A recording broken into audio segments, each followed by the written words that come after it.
ಪರಮಾರ್ಥ ಚಿಂತಾಮಣಿ ಪರಿಶಿಷ್ಟದೊಳಗ ಉಪನಿಷತ್ ಸಿದ್ಧಾಂತಗಳನ್ನ ಅವಲೋಕನ ಮಾಡ್ಕೊತ ಬಂದ್ವಿ. ಇವತ್ತು ಅತ್ಯಂತ ಮಹತ್ವಪೂರ್ಣವಾಗಿರುವಂತಹ ವಿಷಯ ಯಾವುದು ಅಂದ್ರೆ ಭಾಷೆಯು ಮತ್ತು ಅದ್ವೈತವು.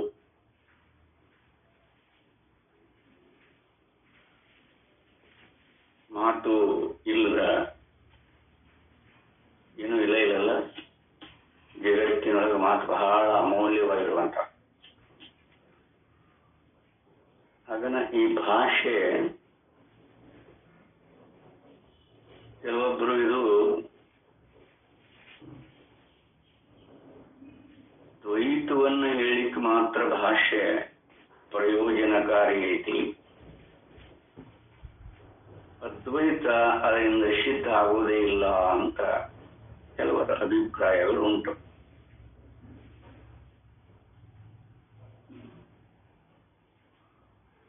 ಇದು ಆ ಭಾಷೆಯನ್ನು ಅನುಸರಿಸಿದಾಗ ಆ ಶಬ್ದಗಳ ಪ್ರಯೋಗ ಮತ್ತೊಂದು ವಸ್ತುವನ್ನು ತಿಳಿಸುತ್ತೆ ವಿನಃ ಅದಕ್ಕಲ್ಲಿ ಅದ್ವೈತ ಸಿದ್ಧ ಆಗುವುದೇ ಇಲ್ಲ ಭಾಷೆಗಳಿಗೆ. ಆದರೂ ವೇದಾಂತಿಗಳು ಭಾಷ್ಯವನ್ನು ಅನುಸರಿಸಿಕೊಂಡ ಭಾಷ್ಯಕಾರರು ಅಂತ ಕಾಲ ನೋಡ್ರು.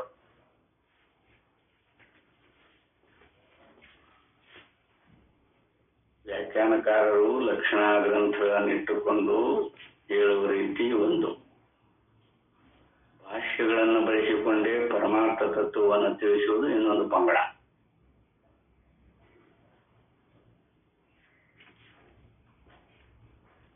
ಈ ಭಾಷೆ ದ್ವೈತವನ್ನೇ ಪ್ರತಿಪಾದನೆ ಮಾಡಿದ್ದೆ ವಿನಃ ಅದ್ವೈತವನ್ನು ಪ್ರತಿಪಾದನೆ ಮಾಡಲಿಕ್ಕೆ ಅದಕ್ಕಾಗುವುದೇ ಇಲ್ಲ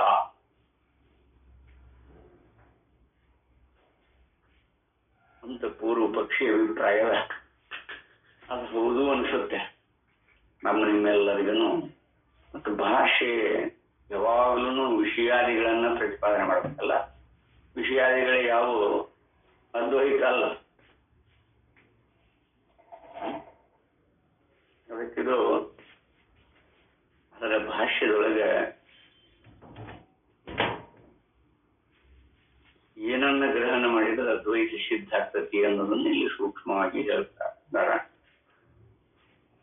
ಆ ವಿಷಯವನ್ನ ಇವತ್ತಿನ ವಿಷಯದೊಳಗೆ ಇಟ್ಟುಕೊಂಡಿರೋದ್ರಿಂದ ಅಂದ್ರೆ ಭಾಷೆಯ ಪರಿಚಯ ಮಾಡ್ಕೊಳ್ರಿ. ಅನೇಕ ಭಾಷೆಗಳದಾವ ಜಗತ್ತಿನೊಳಗೆ, ಅನೇಕ ಭಾಷೆಗಳದಾವ. ಆ ಭಾಷೆ ಮೂಲತಃ ದ್ವೈತ ಪ್ರತಿಪಾದನೆ ಮಾಡಲಿಕ್ಕೆ ಭಾಷೆ ಪ್ರಯೋಜನಕಾರಿ ಐತಿ ಎನ್ನುವರ ಅಭಿಪ್ರಾಯನೂ ಉಂಟು. ಆ ಭಾಷ್ಯದಿಂದ ಅದ್ವೈತ ಸಿದ್ಧಾಂತನೂ ಸಿದ್ಧ ಆಗ್ತತಿ ಅಂತ ಭಾಷ್ಯಕಾರರ ಅಭಿಪ್ರಾಯ. ಯಾವುದಕ್ಕಾದ್ರೂ ಭಾಷೆ ಬೇಕಾ? ದ್ವೈತ ಇರಲಿ ಅದ್ವೈತ ಇರಲಿ. ಭಾಷೆ ಇಲ್ಲದ ಯಾವ ವ್ಯವಹಾರನೂ ನಡೆಯುವುದಿಲ್ಲ. ಸುಮ್ಮನೆ ಅವ್ರ ಅಂಗಡಿ ಮುಂದೆ ಹೋಗಿ ನಿಂತರೆ ನಾವು ಇಂತಿಂಥ ಸಾಮಗ್ರಿಗಳು ಬೇಕು ಅಂತ ಹೇಳಿದ್ರೆ ಮಾತ್ರ ಕೊಡ್ತಾರೆ. ಭಾಷೆ ಬೇಕ, ಎಲ್ಲದಕ್ಕೂ ಭಾಷೆ ಬೇಕು. ವ್ಯವಹಾರಕ್ಕೂ ಬೇಕು, ದ್ವೈತಕ್ಕೂ ಬೇಕು, ಅದ್ವೈತಕ್ಕೂ ಬೇಕು. ಅದಕ್ಕೆ ಇಲ್ಲಿ ಅದ್ವೈತ ಸಿದ್ಧಾಂತ ಹೆಂಗ ಆಗ್ತತಿ? ಇಲ್ಲಿ ಇದೊಂದು ಅಲ್ಲೇ ಮಾರ್ಮಿಕವಾಗಿರುವಂತ ವಿಷಯ. ಭಾಷ್ಯಗಳನ್ನು ಬಳಸಿಕೊಂಡ್ರು ಕೂಡ ಅದ್ವೈತ ಸಿದ್ಧ ಆಗ. ಭಾಷೆಗೆ ವಸ್ತುಗಳು ಇದ್ದೇ ಇರಬೇಕು ಅಂತ ನೀವಿಲ್ಲ. ಕಾಮ, ಕ್ರೋಧ, ಲೋಭ, ಸುಖ, ದುಃಖ, ಹಸಿವು, ತಶೆ ವಸ್ತುಗಳಲ್ಲ.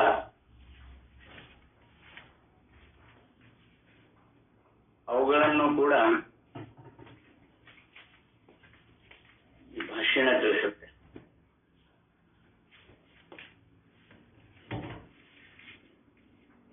ಅಲ್ಲಿ ದ್ವೈತ ರೂಪದೊಳಗಿರುವಂತಹ ಭಾಷ್ಯಗಳು ಯಾಕಂದ್ರೆ ಯಾವುದೇ ಒಂದು ವಸ್ತುವನ್ನು ತಿಳಿಸಿ, ಈಗ ಪುಸ್ತಕ ಅಂತ ತಿಳಿಸ್ಬೇಕಾದ್ರೂ ಭಾಷೆನೇ ಬೇಕು. ಅದರ ಪುಸ್ತಕದ ತಾತ್ಪರ್ಯ ಏನು ಅನ್ನೋದನ್ನು ತಿಳ್ಕೊಬೇಕಾದ್ರೂ ಭಾಷೆನೇ. ಎರಡು ರೂಪ ಇರ್ತದೆ ಇಲ್ಲಿ. ತಾತ್ಪರ್ಯದಿಂದೊಡಗೂಡಿ ಅಪೇಕ್ಷೆ ಪಡುವುದು ಅದ್ವೈತ,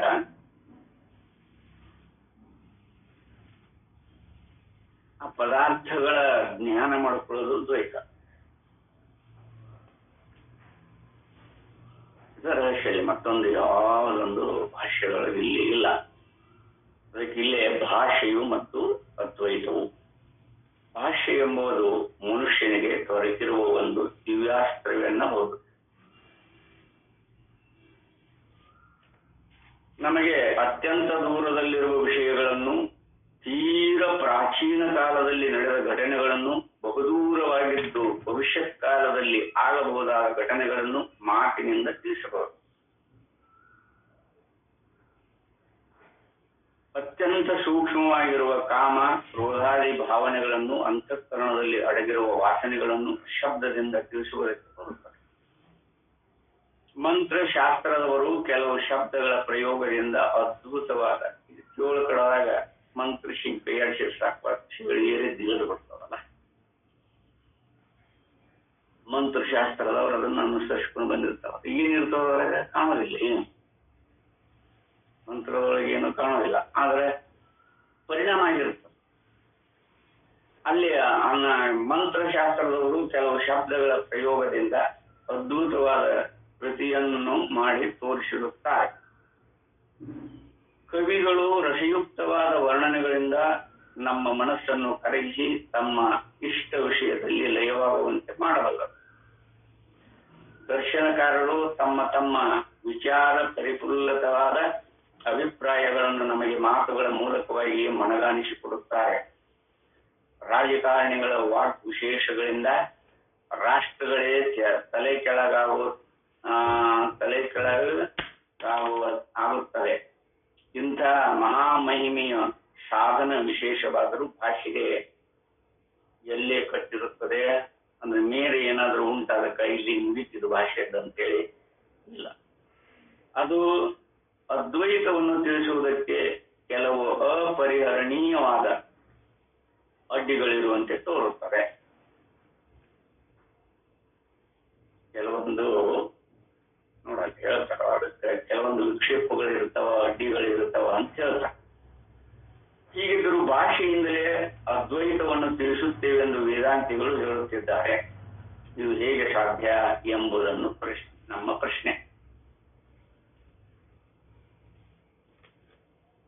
ಇಲ್ಲೆಲ್ಲ ಮೇಲೆ ವರ್ಣನೆ ಮಾಡಿದ್ದೆಲ್ಲವೂ ವಿಷಯ ರಾಶಿಯನ್ನ, ಅಂದ್ರೆ ದ್ವೈತ ಪ್ರಪಂಚವನ್ನ ಈ ಭಾಷೆಯ ಮುಖಾಂತರ ನಾವು ನೋಡ್ಕೋತ ಬಂದೇವಿ.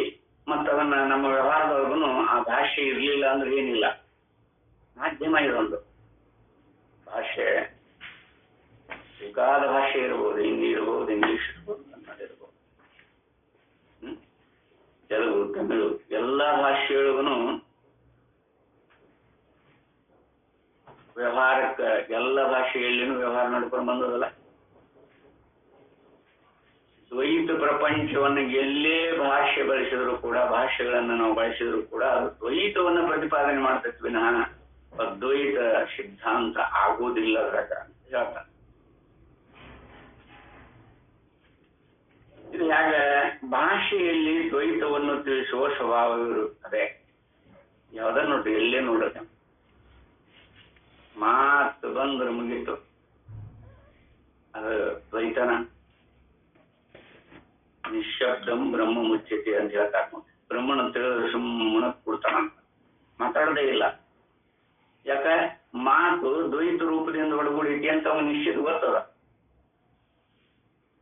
ಅದಕ್ಕೆ ಭಾಷೆಯಲ್ಲಿ ದ್ವೈತವು ತೋರದಂತೆ ಮಾಡುವುದು ಸಾಧ್ಯವೇ ಇಲ್ಲ. ಇದೊಂದು ದೊಡ್ಡ ರೋಗ ಅಲ್ಲ ನಮಗೆ. ಭಾಷೆಯನ್ನು ಬಿಟ್ಟರೆ ವ್ಯವಹಾರ ಮಾಡಕ್ ಬರುದಿಲ್ಲ, ಅದ್ವೈತದೊಳಗೆ ವ್ಯವಹಾರ ಇರುವುದಿಲ್ಲ. ಇದರ ಲಕ್ಷ್ಯವನ್ನ ಗೊತ್ತು ಮಾಡಿಕೊಂಡ್ರೆ ಸಾಕು. ಭಾಷೆ ಯಾವ ರೂಪದಿಂದ ಒಡಗೂಡಿದ್ದುಕೊಂಡಿರುತ್ತೆ. ದ್ವೈತಕ್ಕ ಭಾಷೆ ಬಿಟ್ಟರೆ ಗತಿನೇ ಇಲ್ಲ. ಅದ್ವೈತದೊಳಗೆ ಭಾಷೆ ಬೇಕು ಅಂತನೂ ಇಲ್ಲ. ಆದ್ರೆ ಅದೇ ಭಾಷೆಯನ್ನು ಬಳಸಿಕೊಂಡ ಅದ್ವೈತ ಸಿದ್ಧಾಂತಿಗಳು ಸಿದ್ಧಾಂತಿಗಳು ಅದರ ಸಿದ್ಧಾಂತನಂತ ಭಾಷೆಗಳನ್ನು ಬಳಸಿಕೊಂಡೆ.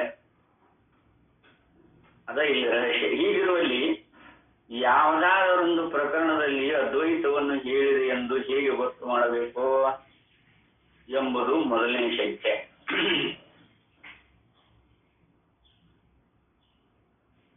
ಹೇಳದೇ ಇದ್ರೆ ತಿಳಿಯುವುದಿಲ್ಲ, ಮತ್ತು ತಿಳಿಸೋದಕ್ಕೆ ಭಾಷೆ ಅತ್ಯಂತ ಅವಶ್ಯನ. ತಿಳಿಸೋದಕ್ಕೆ ಮತ್ತೊಬ್ಬರಿಗೆ ತಿಳಿಸಬೇಕಾದಾಗ ಭಾಷೆ ಪರಿಭಾಷೆಗಳು ಬೇಕೇ ಬೇಕು. ಈ ಪರಿಭಾಷೆ ಇರಲಿಲ್ಲ ಅಂದ್ರೆ ಯಾರಿಗೂ ತಿಳಿಸ್ಲಿಕ್ಕೆ ಆಗೋದೇ ಇಲ್ಲ. ಆದ್ರೆ ಅದರ ಸ್ವಭಾವ ಹೆಂಗೈತಿ, ಭಾಷೆ ಸ್ವಭಾವ ಹೆಂಗೈತಿ ಅಂತಂದ್ರೆ ಅದೇನು ಮಾಡಿದ್ರು ದ್ವೈತವನ್ನ ಪ್ರತಿಪಾದನೆ ಮಾಡುತ್ತೇವೆ ನಾ.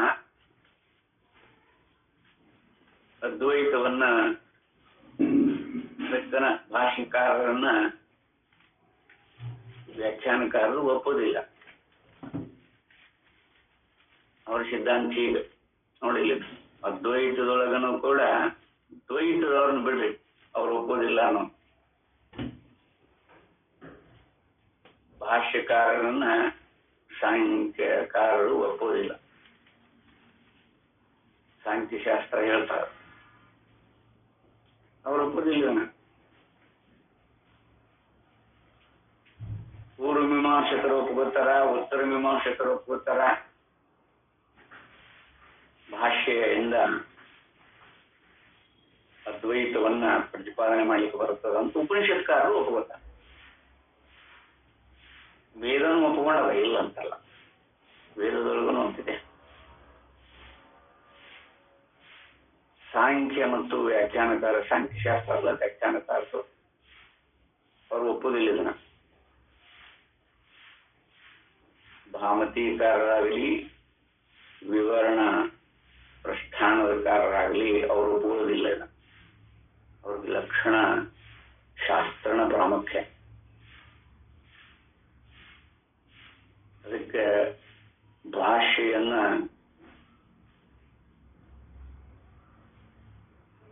ಶಂಕರರ ಅನುಯಾಯಿಗಳಾಗಿರ್ಬೋದು, ಪೂರ್ವ ಮೀಮಾಂಸಕರು ಉತ್ತರ ಮೀಮಾಂಸಕರಾಗಿರ್ಬೋದು, ಯೋಗದವರಂತೂ ಒಪ್ಪೋದೇ ಇಲ್ಲ. ಪಾತಂಜಲಿ ಯೋಗದವರು ಯಾರೂ ಒಪ್ಪೋದಿಲ್ಲ. ಅವರಿಗೆ ಭಾಷ್ಯ ಬೇಕಿಲ್ಲ. ಅವರು ಈ ಲಕ್ಷಣಗಳನ್ನು ಒಪ್ಕೊಳ್ಳೋದಿಲ್ಲ. ಯೋಗದವರು ಅವ್ರದೇ ಒಂದು ಸಿದ್ಧಾಂತ. ಇನ್ನು ದಾರ್ಶನಿಕಾರರಲ್ಲಿ ಅನೇಕ ಮತಭೇದಗಳಿದಾವೆ. ಆದ್ರೆ ನಮಗಿಲ್ಲೇ ಭಾಷೆ ಅತ್ಯಂತ ಅವಶ್ಯ ಎಲ್ಲರಿಗೂ. ಅದು ದ್ವೈತಕ್ಕರ ಇರ್ಬೋದು, ಅದ್ವೈತಕ್ಕರ ಇರ್ಬೋದು. ಅದ್ವೈತದೊಳಗೆ ಏನು ಹಿಡ್ಕೋಬೇಕು, ಅದ್ವೈತದೊಳಗೆ ಏನು ನೋಡ್ಕೋಬೇಕು ಅನ್ನುವಂಥದ್ದನ್ನ ಇಲ್ಲಿ ಗಮನದೊಳಗಿಟ್ಟ ಭಾಷೆ ಯಾವಾಗಲೂ ವಿಷಯವನ್ನ ಪ್ರತಿಪಾದನೆ ಮಾಡ್ಬೇಕು. ಅದೇನು ಸುಳ್ಳು ಏನಲ್ಲ. ಮಾತು ವಿಷಯಾದಿಗಳನ್ನ ಅರ್ಥರೂಪವಾಗಿರುವಂತಹ ಪ್ರಪಂಚದ ವಿಷಯಗಳನ್ನ ಹೇಳುತ್ತೆ. ಆದ್ರೆ ಇಲ್ಲಿ ಅಷ್ಟಕ್ಕೆ ನಿಂತರ ಬರೀ ಭಾಷೆಯ ಪ್ರಯೋಜನ ಹೊಂದೋದಿಲ್ಲ. ಭಾಷೆಯ ತಾತ್ಪರ್ಯವನ್ನ ಅದ್ವೈತಿಗಳು ಗ್ರಹಣ ಮಾಡ್ತಾರೆ. ಯಾವುದೇ ಶಬ್ದ ಬರಲಿ ಅದರ ತಾತ್ಪರ್ಯ ಏನು ಅಂತ ನೋಡಲ್ಲಿ ತಾತ್ಪರ್ಯಕ್ಕೆ ಒತ್ತು ಕೊಟ್ಟಿರ್ತಾರೆ. ಅವರು ಕೊನೆಗೆ ಎಲ್ಲಿಗೆ ಬರ್ತಾರ? ಲಕ್ಷಣ ಗ್ರಂಥದವರಾಗಲಿ ಸಾಂಖ್ಯರಾಗಲಿ ಯಾವುದೇ ಲಕ್ಷಣಗಳನ್ನು ಬಳಸಿಕೊಂಡ್ರು ಆ ಲಕ್ಷಣದ ತಾತ್ಪರ್ಯ ಏನು ಅಂತನ ಅವರು ಅಲ್ಲಿಗೆ ಬರ್ತಾರೆ. ಇದನ್ನು ಒಪ್ಕೊಳ್ರಿ ಅಂತ ಅವರು, ಇದನ್ನು ಒಪ್ಕೊಳ್ರಿ ಅಂತ ಇವರು. ಎರಡೂ ಒಂದೇನೆ, ಯಾವ್ದಾರ ಒಪ್ಕೊಳ್ರಿ. ಒಟ್ಟಾರೆ ನಮ್ಗೆ ಪರಮಾರ್ಥ ತತ್ವ ಗೊತ್ತಾಗಿರುತ್ತೆ ಅಷ್ಟೇ.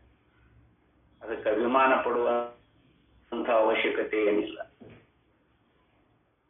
ಅದು ಲಕ್ಷಣಶಾಸ್ತ್ರ ಇರ್ಬೋದು, ಭಾಷ್ಯಶಾಸ್ತ್ರ ಇರ್ಬೋದು.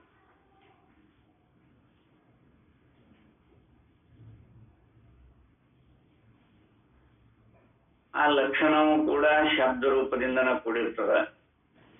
ಇಲ್ಲಿ ನೇರವಾಗಿ ತಾತ್ಪರ್ಯ, ಅದರೊಳಗ ಆ ಶಬ್ದದ ತಾತ್ಪರ್ಯಗಳನ್ನು ಅವಲೋಕನ ಮಾಡಿರ್ತಾರೆ. ಅದು ಲೋಕ ಪ್ರಸಿದ್ಧವಾಗಿರುವಂತಹ ಶಬ್ದಗಳನ್ನ ಇಲ್ಲಿ ಬಳಸಿರೋದ್ರಿಂದ ಇದು ತುಂಬಾ ಜನರಿಗೆ ಸಾರ್ವತ್ರಿಕ ಅನುಭವದೊಳಗೆ ನೋಡ್ಕೊಳಕ್ ಸುಲಭ.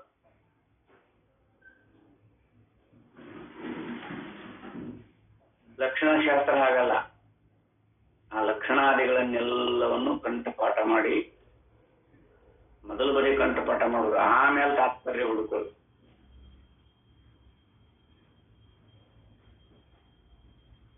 ಅಲ್ಲಿ ಲೋಕ ಪ್ರಸಿದ್ಧ ಶಬ್ದಗಳನ್ನು ಬಳಸೋದು ತುಂಬಾ ವಿರಳ, ಲಕ್ಷಣ ಗೀತಗಳು ಇರುವುದಿಲ್ಲ. ಅದರದೇ ಒಂದು ಪದ್ಧತಿ. ಅದಕ್ಕೆ ವೇದಾಂತದ ಇತಿಹಾಸ ಯಾವ ರೂಪದ್ದು ಅಂತ ನೋಡ್ಬೇಕು. ಅದಕ್ಕೊಂದು ಗ್ರಂಥ ವೇದಾಂತದ ಇತಿಹಾಸ. ಅದನ್ನು ನೋಡಿದ್ರೆ ಗೊತ್ತಾಗ್ತದೆ ಯಾವುದರ ಪ್ರಯೋಜನ ಎಷ್ಟರ ಮಟ್ಟಿಗೆ ಉಂಟು. ಮತ್ತು ಸುಲಭವಾಗಿ ಲೋಕ ಪ್ರಸಿದ್ಧಿಯೊಳಗಿರುವಂತಹ ಶಬ್ದಾದಿಗಳನ್ನ ಭಾಷ್ಯಕಾರರು ಬಳಸಿಕೊಂಡು ಅದರ ತಾತ್ಪರ್ಯವನ್ನ ಅನುಭವದಲ್ಲಿ ಪರ್ಯವಸಾನ ಮಾಡಿಕೊಳ್ಳುವ ಯುಕ್ತಿಗಳನ್ನ ತುಂಬಾ ಸುಲಭವಾಗಿ ಅದೇ ಭಾಷ್ಯವನ್ನ ಬಳಸ್ಕೊತಾರೆ. ಅವರು ಅದೇ ಭಾಷೆ ಬಳಸ್ಕೊತಾರೆ. ಯಾವುದು ಕಠಿಣ ಅಂತ ನೀವು ನಿರ್ಣಯ ಮಾಡ್ಕೋಬಹುದಿಲ್ಲ. ಶಂಕರರ ಭಾಷ್ಯಾನುಕ್ರಮವನ್ನು ಅನುಸರಿಸಿದರೆ ಲೋಕ ಪ್ರಸಿದ್ಧವಾಗಿರುವಂತಹ, ಲೋಕದೊಳಗೆ ಪ್ರಸಿದ್ಧಿ ಇರ್ತದ ಆ ಶಬ್ದ, ಅದರ ತಾತ್ಪರ್ಯದಿಂದೊಡಗೂಡಿ ಅನುಭವ ಅನುಸರಿಸಿಕೊಂಡು ನಾವಲ್ಲಿ ಕಂಡುಕೊಂಡಿವಿ ಅಂದ್ರೆ ಯಥಾರ್ಥ ಸ್ವರೂಪದ ಕತ್ತೆ ಪ್ರಮಾರೂಪ ಇದರೊಡಗೂಡಿ ನಮ್ಗಿರಬಹುದು. ಇದು ತುಂಬಾ ಸುಲಭ. ಅದನ್ನು ಬಿಟ್ಟು ಏನೇನೋ ಕಲ್ಪನೆಗಳನ್ನು ಮಾಡ್ತಾರೆ. ಈಗ ಬ್ರಹ್ಮಾಶ್ರಿತ ಮಾಯೆಯನ್ನ ಕಲ್ಪನೆ ಮಾಡ್ಕೊತಾರ. ಜೀವನಿಗೆ ಅವಿದ್ಯೆಯನ್ನ ಗಂಟ ಎಲ್ಲೇ ಭಾಮತಿ ಸ್ಥಾನದೊಳಗಿರ್ಬೋದು, ವಿವರಣ ಪ್ರಸ್ಥಾನದೊಳಗಿರ್ಬೋದು. ಅದು ವಿಶೇಷ. ಮತ್ತೆ ಅದು ಕಲ್ಪಿಸಿಕೊಂಡಿರೋದು. ಅದು ಲೋಕ ಪ್ರಸಿದ್ಧವಾಗಿರುವಂತಹದ್ದೇನು ತಪ್ಪು ತಿಳುವಳಿಕೆ. ಪರಮಾರ್ಥ ತತ್ವವನ್ನ ತಿಳಿಯದಿರುವಾಗ ಅದನ್ನ ತಪ್ಪು ತಿಳ್ಕೊಂಡಾಗ ಅಂತ. ಅದನ್ನ ಮಾಯೆಯ ಮಾಡಿ ಮಾಯೆಯ ಲಕ್ಷಣಗಳನ್ನ ಕಲ್ಪಿಸಿಕೊಂಡು ಅದು ಬ್ರಹ್ಮನ ಆಶ್ರಯದೊಳಗನೆ ಇರ್ತೈತಿ ಅಂತನೂ ಕಲ್ಪಿಸಿಕೊಂಡು ಅದಕ್ಕೆ ಲಕ್ಷಣಗಳನ್ನು ನೋಡಿಕೊಂಡು ಓಹೋ ಇದು ತಪ್ಪು ತಿಳುವಳಿಕೆ ಅಂತ ಇಷ್ಟು ಗೊತ್ತಾದ್ರೆ ಸಾಕಲ್ಲ. ಮಾಯೆ ಅಂದ್ರೆ ಇಲ್ಲದ್ದು ಅನಿರ್ವಚನೀಯ, ಹೇಳಕ್ ಹೋಗೋರಂಗಿಲ್ಲ, ನೋಡಕ್ ಹೋಗೋರಂಗಿಲ್ಲ, ಕೇಳಕ್ ಹೋಗೋರಂಗಿಲ್ಲ. ಅಲ್ಲೇ ಸಾಂಖ್ಯಶಾಸ್ತ್ರದಿಂದ ಒಳಗೂಡಿ ಬಂದಿರುವಂತಹ ಅಥವಾ ಭಾಮತಿ ಪ್ರಸ್ಥಾನ ವಿವರಣ ಪ್ರಸ್ಥಾನದೊಳಗ ಆ ರೂಪದೊಳಗೆ ಅದನ್ನ ಕಲ್ಪನೆ ಮಾಡಿಕೊಂಡು ಕುಟ್ಟಾಚಾರ. ಅದಕ್ಕೂ ಭಾಷ್ಯನೇ ಬೇಕು, ಇದಕ್ಕೂ ಭಾಷ್ಯನೇ ಬೇಕು. ಭಾಷೆ ಇರ್ಲಿಲ್ಲ ಅಂದ್ರೆ ಬರುವುದಿಲ್ಲ. ಇವ್ರೇನ್ ಹೇಳ್ತಾರ, ಲೋಕ ಪ್ರಸಿದ್ಧವಾಗಿರುವಂತ ತಪ್ಪು ತಿಳುವಳಿಕೆ ಬ್ರಹ್ಮನನ್ನ ತಿಳಿಬೇಕಾದಾಗ ಬ್ರಹ್ಮದ ಸ್ವರೂಪ ಎಂಥದ್ದು ಅಂತ ತಿಳಿದ ಸಾಕು, ಅರ್ಥ ಸಾಕು.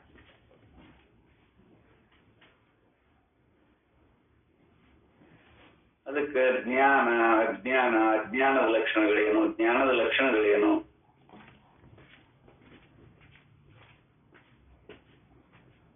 ಅದು ಕೇಳುವವರು ಎಷ್ಟೇ ಪ್ರಯತ್ನ ಮಾಡಿದ್ರು ಜ್ಞಾನ ಅಜ್ಞಾನಗಳ ಲಕ್ಷಣಗಳನ್ನು ಯಾರಿಗೆ ನೆನಪಿರುತ್ತದೆ ಹೇಳಿ? ಜ್ಞಾನ ಅಂದ್ರೆ ತಿಳಿಯುವುದು, ಅಜ್ಞಾನ ಅಂದ್ರೆ ತಪ್ಪು ತಿಳುವಳಿಕೆಪ್ಪ. ಇಷ್ಟ ಅಂದ್ರೆ ಯಾರಿಗಾದ್ರೂ ನೆನಪಿರ್ತಾರೆ. ಶಂಕರರು ಅತ್ಯಂತ ಸುಲಭವಾಗಿ ಸಾಧಕರಿಗೆ ಯಥಾರ್ಥ ತತ್ವವನ್ನು ಬೋಧ ಮಾಡ್ಯಾರ. ಭಾಷೆ ಇಬ್ರು ಬಳಸ್ಕೊಂಡಾರ.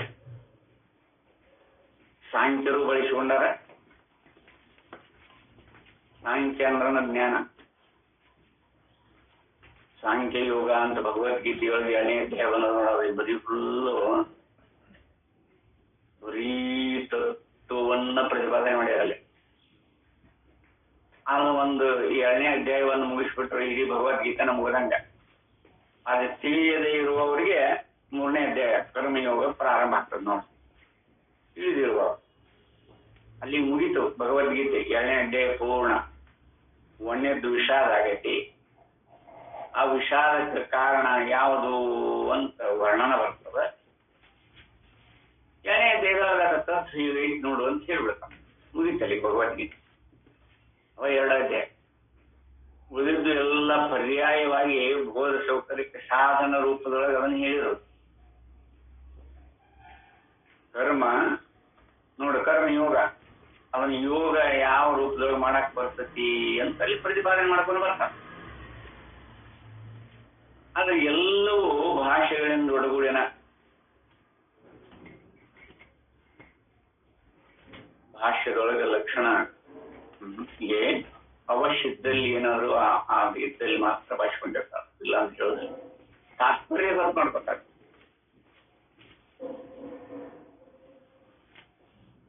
ವ್ಯಾಖ್ಯಾನಕಾರರಾಗಲಿ ಭಾಷೆಕಾರರಾಗಲಿ ಇದು ಭೇದ ಇದೆ. ಇಬ್ಬರಿಗೂ ಭಾಷೆ ಬೇಕು. ಭಾಷಾ ಇರಲಿಲ್ಲ ಅಂದ್ರೆ ಯಾರು ಏನು ಮಾಡ್ಲಿಕ್ಕೆ ಆಗೋದಿಲ್ಲ. ಇಬ್ಬರು ಬಳಸ್ಬೇಕು. ಮತ್ತ ಇಬ್ಬರು ಅಲ್ಲ, ದ್ವೈತಿಗಳು ಬಳಸ್ಬೇಕಾಗ. ದ್ವೈತಿಗಳಂತೂ ಅದರ ಸ್ವರೂಪನ ಹಂಗ ಅದನ್ನೇ ಹೇಳ್ಕೊತ ಬರ್ತಾವ. ಅದಕ್ಕಿಲ್ಲೇ ಭಾಷೆಯಲ್ಲಿ ದ್ವೈತವು ತೋರದಂತೆ ಮಾಡುವುದು ಸಾಧ್ಯವೇ ಇಲ್ಲ. ಹೀಗಿರುವಲ್ಲಿ ಯಾವುದಾದ್ರೂ ಒಂದು ಪ್ರಕರಣದಲ್ಲಿ ಅದ್ವೈತವನ್ನು ಹೇಳಿದೆ ಎಂದು ಹೇಗೆ ಗೊತ್ತು ಮಾಡಬೇಕು ಎಂಬುದು ಮೊದಲನೇ ಶಂಕೆ.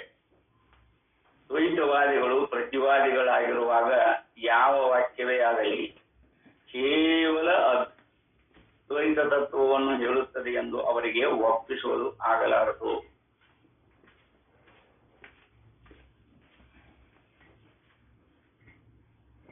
ತಿಳಿದವರು ವಾದಕ್ಕೆ ನಿಲ್ಲುವುದಿಲ್ಲ, ತಿಳಿದೇ ಇದ್ದವರು ನಿಲ್ಲ. ಅದ್ವಿತೀಯ ಆತ್ಮಸ್ವರೂಪ ಒಬ್ಬನ ಇದ್ದಾನ, ಮತ್ತೊಂದಿಲ್ಲ ಅಂತ ತಿಳಿದವ ಯಾಕೆ ಬಿಡುವಾದ ಮಾಡ್ಬೇಕಮ್ಮ? ವಾದಕ್ಕಲ್ಲಿ ಆಸ್ಪದನೇ ಇಲ್ಲ. ಆದ್ರೆ ಅದು ತಿಳಿದೇ ಇರುವಾಗ ವಾದಕ್ಕೆ ಇರ್ತಾರೆ ನೋಡಿ. ಒಮ್ಮೆ ಒಬ್ಬ ಸನ್ಯಾಸಿಗಳು ಬೆಂಗಳೂರಿನಲ್ಲಿ ಕೆಲವರು ದ್ವೈತಿಗಳನ್ನೇ ಚರ್ಚೆ ಮಾಡುತ್ತಿದ್ದರು. ಆತ್ಮ ಇದನೇಕ ಏವಾಗ್ರ ಆಶೀತ್ ಹೇಳಿದರು. ಆತ್ಮ ಇದನೇಕ ಏವಾಗ್ರ ಆಶೀತ್.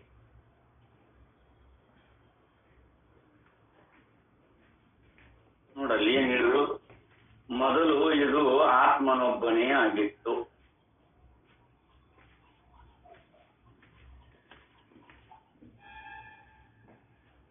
ಯಾವದಕ್ಕಿಂತ ಮೊದಲು? ಪ್ರಶ್ನೆ ಬರ್ತದೆ ನೋಡಲ್ಲಿ. ದ್ವೈತಿಗಳು ಯಾವದಕ್ಕಿಂತ ಮೊದಲು? ಮೊದಲು ಇದು ಆತ್ಮನೊಬ್ಬನೇ ಆಗಿತ್ತು. ಮುಂತಾದ ಶ್ರುತಿಗಳಲ್ಲಿ ಸೃಷ್ಟಿಗೆ ಪೂರ್ವದಲ್ಲಿ ಆತ್ಮನೊಬ್ಬನೇ ಇದ್ದನು ಎಂಬ ಅದ್ವೈತ ಬೋಧೆ ಇದೆ ಎಂದು ಅವರು ಹೇಳಿದರು. ಯಾರು? ಸನ್ಯಾಸಿಗಳು. ಆಗ ದ್ವೈತಿಗಳಾದ ಪಂಡಿತರು ಇಲ್ಲಿ ಮೊದಲು ಎಂಬುವುದರಿಂದ ಕಾಲವಿತ್ತು ಎಂದು ಸೂಚಿತವಾಗಿದೆ. ಏಕಂ ಇದಂ ಏಕ ಏವಾಗ್ರ ಆಶಿತಂ ಅಂತ ಹೇಳ್ಯಾರ ನೋಡಿ. ಏಕ ಒಬ್ಬನೇ ಎಂಬುದರಿಂದ ಸಂಖ್ಯೆ ಸೂಚಿತವಾಗಿದೆ ಎಂದೇ ಇತ್ತು. ಎಂಬುದರಿಂದ ಕಾಲದ ಭೂತತ್ವವು ಸೂಚಿತವಾಗಿದೆ. ಅದ್ವೈತವೆಲ್ಲಿದೆ? ಅದ್ವೈತ ಕಾಲದೊಳಗಿರುವುದಿಲ್ಲ. ಅದರ ಗೊತ್ತದನ್ನ ಇಲ್ಲ ನಮ್ಮನ್ನು ನೋಡ್ಕೋಬೇಕಲ್ಲ. ಅದ್ವೈತ ಯಾವ್ದಾದ್ರು ಕಾಲದಾಗಿದ್ದು ಇನ್ನೊಂದು ಕಾಲದೊಳಗೆ ಇರುವುದಿಲ್ಲ ಅಂತಿಲ್ಲ. ಇಲ್ಲಿ ಮೊದಲು ಅಂತ ಹೇಳುವ ಕಾಲ ಸೂಚಕ, ಏಕ ಅನ್ನೋದು ಸಂಖ್ಯಾ ಸೂಚಕ. ಇದ್ರಾಗ ಅದ್ವೈತ ಯಾವ ರೂಪಗಳ ನಿರ್ಣಯ ಮಾಡ್ತೀರಿ? ಜಗತ್ತಿನ ಉತ್ಪತ್ತಿಯಕ್ಕಿಂತ ಮೊದಲು ಹೇಳ್ಕೊಂಡು ಬಂದ. ಆದ್ರೆ ನಾವಿಲ್ಲಿ ಅದರ ತಾತ್ಪರ್ಯ ಏನು ಅಂತ ಅವಲೋಕನ ಮಾಡ್ಕೋಬೇಕು.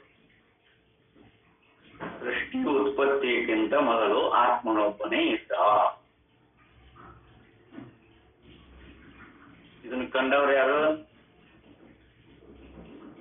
ಸೃಷ್ಟಿಯ ಉತ್ಪತ್ತಿಯಕ್ಕಿಂತ ಮೊದಲು ಆತ್ಮನೊಬ್ಬನೇ ಇದ್ದ ಅಂತ ಸನ್ಯಾಸಿಗಳು ಹೇಳಿದರು. ಕಂಡವ್ರು ಯಾರು?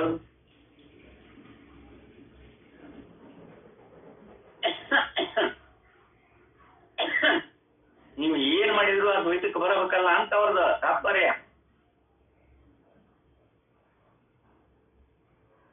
ಸೃಷ್ಟಿಗೆ ಮೊದಲು ಇದನ್ನು ಕಂಡವ್ರು ಯಾರು? ಮೊದಲು ಅಂದಿರಲ್ಲ, ಮೊದಲು ಅಂದ್ರೆ ಕಾಲವಾಚಕ. ಅದಕ್ಕೆ ಯಥಾರ್ಥವಾಗಿ ಅದ್ವೈತವನ್ನು ಸಿದ್ಧ ಮಾಡೋದು ಅಷ್ಟು ಸುಲಭ ಅಂತ ತಿಳಿಬೇಡ್ರಿ.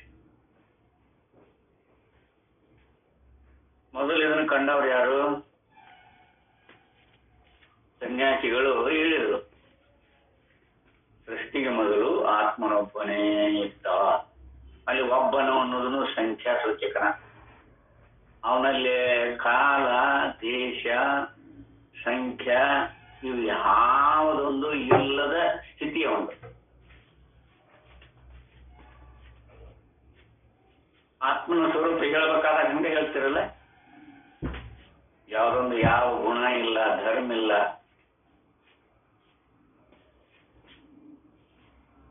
ಅವನಲ್ಲೇ ಧರ್ಮ ನ ಅಧರ್ಮ, ಅನ್ಯತ್ರ ಭೂತಾಚ್ಯ ಭವ್ಯಾತ್ಯ, ಕೃತಾಕೃತ. ಅಲ್ಲಿ ಮಾಡಬೇಕಾದದ್ದಿಲ್ಲ, ಪಡ್ಕೋಬೇಕಾದದ್ದಿಲ್ಲ, ನೋಡ್ಬೇಕಾದದ್ದಿಲ್ಲ, ಕೇಳಬೇಕಾದದ್ದಿಲ್ಲ. ಆತ್ಮನಲ್ಲಿ ಯಾವ ಇಲ್ಲ ಅಂತನ ನಿಷೇಧ ರೂಪದೊಳಗನ ಕಡೋಪನಿಷತ್ತಿನೊಳಗೆ ಹೇಳ್ಕೊಂಬಂದ್ರ ನ ಅನ್ಯತ್ರ ಧರ್ಮ, ನ ಅನ್ಯತ್ರ ಧರ್ಮ, ಕೃತಾಕೃತ, ಭೂತಾಚ್ಯ ಭವ್ಯಾಚ್ಯ ಯಾವ ಕಾರಣವೂ ಇಲ್ಲಲ್ಲಿ. ಆ ರೂಪದೊಳಗ ಅದರ ತಾತ್ಪರ್ಯ ಅನುಭವ ಮಾಡ್ಕೊಳ್ರಿ. ಯಾವ್ದೊಂದು ಇಲ್ಲ ಅಂತ ಹೇಳತ್ತೆ. ಭಾಷೆಗಳನ್ನು ಬಳಸಿಕೊಂಡ ಅಲ್ಲಿ ವರ್ತಮಾನ ಕಾಲ ಇಲ್ಲ, ಭೂತ ಕಾಲ ಇಲ್ಲ, ಭವಿಷ್ಯತ್ ಕಾಲ ಇಲ್ಲ. ಅದನ್ನ ಮಾಡಿ ಪಡೆಯುವಂತಹದ್ದಲ್ಲ. ಅದು ಯಾವ ಧರ್ಮಾದಿಗಳಿಂದನೂ ಧರ್ಮಕ್ಕೂ ಕಟ್ಟು ಬಿದ್ದಿಲ್ಲ, ಅಧರ್ಮಕ್ಕೂ ಕಟ್ಟು ಬಿದ್ದಿಲ್ಲ. ಅದರೊಳಗೆ ಧರ್ಮ ಅಧರ್ಮಾದಿಗಳು ಇಲ್ಲವೇ ಇಲ್ಲ. ಅನ್ಯತ್ರ ಧರ್ಮ, ಅನ್ಯತ್ರ ಅಧರ್ಮ, ಕೃತಾಕೃತ, ಭವ್ಯಾಚ್ಯ, ಭೂತಾಚ್ಯ ನೋಡಲ್ಲಿ ಹೇಳ್ತಾನೆ. ಅಂತಹದ್ದೇನಾರ ಕಂಡಿಯೇನೋ ಯಮನೇನೋ ಅಂತದ್ದು ಕಂಡಿದ್ದು ಹೇಳು ಅಂತ ನಾವು ಅದನ್ನ ಅನುಭವಕ್ಕೆ ಅನುಸರಿಸಿಕೊಂಡು ನೋಡಿದಾಗ ಅಂತಹದ್ದು ಯಾವುದು ನಮ್ಮ ಸ್ವರೂಪದೊಳಗೆ ಇಟ್ಟುಕೊಂಡಿದೆ ಹೇಳ್ತೇವೆ. ಇದು ಭಾಷೆಯನ್ನು ಬಳಸಿಕೊಂಡ ನಿರಾಕಾರ, ನಿರ್ಗುಣ, ನಿರ್ಲೇಪ, ನಿರವಯವ, ಹಾಗೂ ಹೇಳ್ತೇವೆ. ಮತ್ತ ಸಗುಣ ಸಾಕಾರ ರೂಪದಿಂದೊಡಗೂಡಿ ಸಾಕ್ಷಾತ್ಕಾರನೂ ಹೇಳ್ತೇವೆ. ಎರಡನೇ ಹೇಳ್ತೇವೆ ನಾವು. ಸಗುಣ ಸಾಕಾರ ರೂಪದಿಂದ ಕೂಡಿದಾಗ ಸೃಷ್ಟಿ ಉತ್ಪತ್ತಿ ಮಾಡಿದ ಅಂತ ಒಪ್ಪೋತ.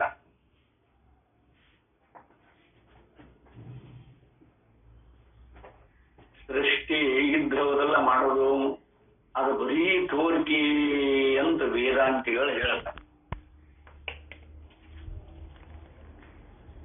ಸೃಷ್ಟಿ ಉತ್ಪತ್ತಿ ಸಂಸರ್ಗದ ಸೃಷ್ಟಿ ಅಂತ ಹೇಳ್ತಾರೆ. ಉತ್ಪತ್ತಿ ಆ ಸಂಸರ್ಗ ರೂಪದೊಳಗಿರುವಂತಹ ಸೃಷ್ಟಿ ಬರೀ ತೋರುತ್ತೇವೆ ವಿನಃ ಯಥಾರ್ಥವಾಗಿ ಅದು ಇರುವುದಿಲ್ಲ. ಮತ್ ಬ್ರಹ್ಮ ಸೃಷ್ಟಿ ಮಾಡಿದ್ದೇನು ಉಂಟು? ಏನು ಮಾಡಿಲ್ಲ. ನಾನು ಇರುವಂಗ ಇದ್ದಾನ, ಅದನ್ನು ಅನ್ಯಥಾ ತಪ್ಪು ತಿಳುವಳಿಕೆಯಿಂದ ನಾವು ಇದನ್ನೆಲ್ಲ ಗ್ರಹಣ ಮಾಡೀವಿ ಅಂತ. ಭಾಷೆ ಅಭಿಮಾನದಿಂದಾಗಲಿ, ಅಂತಃಕರಣ ಅಭಿಮಾನಗಳಿಂದಾಗಲಿ, ಇಂದ್ರಿಯಾದಿಗಳ ಅಭಿಮಾನದಿಂದಾಗಲಿ, ಅದೆಲ್ಲ ಅನುಭವಕ್ಕನುಸರಿಸಿಕೊಂಡು ನೀವು ಕಂಡಾಗ ಇಂದ್ರಿಯಗಳಾಗಲಿ, ಅಂತಃಕರಣ ಆಗಲಿ, ಪರಮಾತ್ರು ಆಗಿರ್ಲಿ, ಇದೆಲ್ಲ ಆ ಬ್ರಹ್ಮನ ಆಭಾಸ ರೂಪವೇ ಅಂತ ಒಪ್ಪಿಕೊಂಡ. ಎಲ್ಲ ವ್ಯಾಖ್ಯಾನಕಾರರು ಒಪ್ಪಿಕೊತಾರ, ಇವರು ಒಪ್ಪಿಕೊತಾರೆ. ಅವರು ಬ್ರಹ್ಮ ಸತ್ಯ ಜಗನ್ಮಿತ್ಯ ಮಹಾವಾಕ್ಯ ಅವರು ಒಪ್ಪಿಕೊತಾರ, ಇವರು ಒಪ್ಪಿಕೊಳ್ಳೋದ್ರಾಗ ಏನು ವ್ಯತ್ಯಾಸ ಇಲ್ಲ, ಇಬ್ರು ಒಪ್ಪಿಕೊತಾರೆ. ಕ್ರಮ ಮಾತ್ರ ಬೇರೆ ಬೇರೆ ಇದೆ. ಯಾವ ಕ್ರಮದಿಂದ ಈ ಊರಿಗೆ ಆ ಮಾರ್ಗದಿಂದ ಬರ್ಬೋದು, ಈ ಮಾರ್ಗದಿಂದ ಹೋಗುತ್ತಲ್ಲ, ತಪ್ಪೇನಲ್ಲ.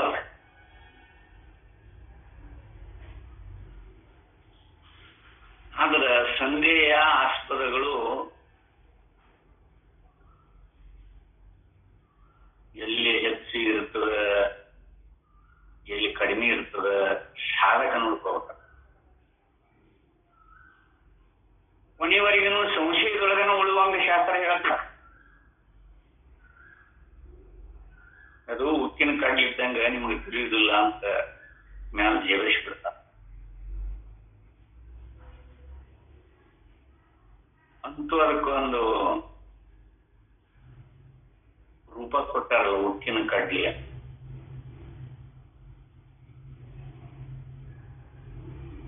ಅದಿದೆಯೋ ಇಲ್ಲೋ ಆ ಮಾತು ಬೇರೆ. ಅಂತೂ ಶಬ್ದಗಳನ್ನ ಬಳಸಿಬಿಡ್ತಾರೆ ನೋಡಿ, ಆ ರೂಪದೊಳಗೆ ಶಬ್ದಗಳು. ಅದಕ್ಕೆ ಸಾಧಕರು ಯಾವುದು ಸುಲಭ, ನೇರವಾಗಿ ಆತ್ಮ ಸಂಬಂಧ ಯಾವುದಕ್ಕೆ ದಕ್ಕತ್ತೆ ಅನ್ನೋದನ್ನು ನೋಡಿಕೊಂಡು ಸಾಕು. ಅದರ ತಾತ್ಪರ್ಯ ಯಾವ ಶಬ್ದರ ಬರಲಿ, ಭಾಷೆನೇ ಇದ್ದಿರಲಿ. ಹಿಂದಿಯವರು ಏಕ್ ಅಂತಾರ, ಕನ್ನಡದವರು ಒಂದ್ ಅಂತಾರ, ಒಗಚಿ ಅಂತಾರ ತೆಲುಗಿನವರು. ಯಾವ್ದಾಗ ಒಂದು ಅನ್ನೋದಕ್ಕೆ ಅನೇಕ ಭಾಷೆಗಳು ಅನೇಕ ರೂಪಗಳು ಹೇಳಿದ್ರು ಕೂಡ ತಾತ್ಪರ್ಯ ಮಾತ್ರ ಒಂದ. ಅದನ್ನು ಅಷ್ಟು ಹಿಡ್ಕೊಂಡ್ರೆ ಸಾಕಿಲ್ಲ. ಅದಕ್ಕೆ ಇಲ್ಲೇ ಮೊದಲು ಎಂಬುವುದರಿಂದ ಕಾಲವಿತ್ತು ಎಂದು ಸೂಚಿತವಾಗಿದೆ, ಒಬ್ಬನೇ ಎಂಬುದರಿಂದ ಸಂಖ್ಯೆ ಸೂಚಿತವಾಗಿದೆ, ಇತ್ತು ಎಂಬುದರಿಂದ ಕಾಲದ ಭೂತತ್ವ ಸೂಚಿತವಾಗಿದೆ, ಅದ್ವೈತವೆಲ್ಲಿದೆ ಎಂದು ಆಕ್ಷೇಪಿಸಿದರು ಸ್ವಾಮಿಗಳು. ಹಾಗಾದರೆ ಶ್ರುತಿ ಅದ್ವೈತವನ್ನೇ ಹೇಳುವುದಕ್ಕೆ ಹೊರಟಿದ್ದರೆ ಹೇಗೆ ಹೇಳುತ್ತಿತ್ತು ಎಂದು ಕೇಳಿದರು. ಸ್ವಾಮಿಗಳ ಅಭಿಪ್ರಾಯ ಅವರಿಗೆ ಮನದಟ್ಟಾಗಲಿಲ್ಲ. ಎದುರಾಳಿಗೆ ಇದರ ಅರ್ಥ ಗೊತ್ತೇ ಆಗಲಿಲ್ಲ. ಅದ್ವೈತವನ್ನೇ ಹೇಳುವುದಕ್ಕೆ ಹೊರಟಿದ್ದರೆ ಹೇಗೆ ಹೇಳುತ್ತಿತ್ತು ಎಂದು ಕೇಳಿದರು. ಸ್ವಾಮಿಗಳ ಅಭಿಪ್ರಾಯ ಅವರಿಗೆ ಮನದಟ್ಟಾಗಲಿಲ್ಲ. ಯಾವ ವಾಕ್ಯವಾದರೂ ದ್ವೈತವು ತೋರದಂತೆ ಹೇಳುವುದು ಸಾಧ್ಯವೇ ಇಲ್ಲ. ವಾಕ್ಯದ ಪದಗಳು ವಾಚ್ಯ ವಾಚಕ ಸಂಬಂಧದಿಂದ ತಮ್ಮ ತಮ್ಮ ಪದಾರ್ಥಗಳನ್ನು ತಿಳಿಸಬೇಕು. ವಾಕ್ಯವು ಆ ಪದಾರ್ಥಗಳ ಸಂಬಂಧವನ್ನು ತಿಳಿಸಬೇಕು. ಇದೇ ಮರ್ಯಾದೆ. ಪದಗಳು ಲಕ್ಷಣೆಯಿಂದ ಪದಾರ್ಥವನ್ನು ತಿಳಿಸುವಾಗಲೂ ಪದಾರ್ಥವು ಯಾವುದಾದರೊಂದು ಶಬ್ದಕ್ಕೆ ವಾಚ್ಯವೇ ಆಗಿರುತ್ತದೆ. ಆದ್ದರಿಂದ ದ್ವೈತವು ವಾಕ್ಯದಿಂದ ತೋರಬಹುದು.